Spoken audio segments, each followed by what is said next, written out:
որ նախագիծը ունենալու է մի քանի բովանդակային ուղղություն, երկաթուղի, էլեկտրահաղորդման գծեր, խողովակաշարեր, որի մեջ կարող են լինել գազամուղ, նավթամուղ,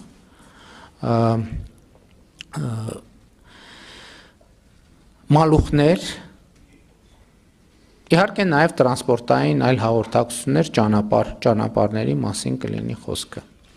Այստեղ ամենակարևոր արձանագրումը եւ շփոթունքը թերևս այն է, որ շատերը պատկերացնում են TRIP ռուտ նախագիծը որպես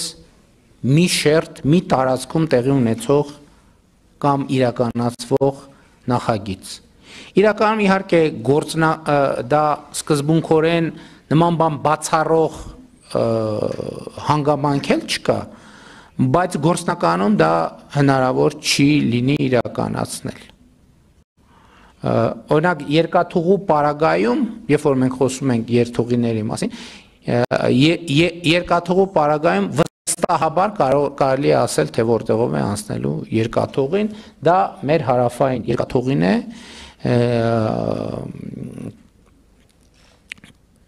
որը խորհրդային միության ժամանակ գոյություն է ունեցել պայմանական Նռնաձոր, Կարճևան հատվածներում, այսինքն մեզ հայտնի, որը Խաղաղության խաչմերուկ նախագծում նշված է, ակնհայտորեն երկաթուղին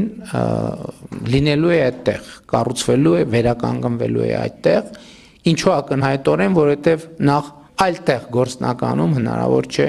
երկաթուղի ունենալ կամ եթե նույնիսկ պատկերացնենք, որ գործնականում հնարավորն է, տասնյակ անգամներով ավելի թանկ կլինի այդ երկաթուղին։ Բայց կա նաև ուրիշ հանգամանք, որ նրանք ովքեր տեղում եղել են, գիտեն, որ ռելիեֆային առումով տարածքը նույնիսկ երկաթուղու համար բավականին սահմանափակ է։ Եվ հնարավոր չի բոլոր ենթակառուցվածքները եւ նախագծերը իրականացնել այստեղում եւ հետեւաբար դա իհարկե տեխնիկա տնտեսական հետազոտության խնդիր է, օրինակ գազամուղերը, նավթամուղերը, էլեկտրահաղորդման գծերը կարող են իրականացվել այլ երթուղիներով, որոնք հենց տեխնիկատնտեսական եւ ինժեներական առումով առավել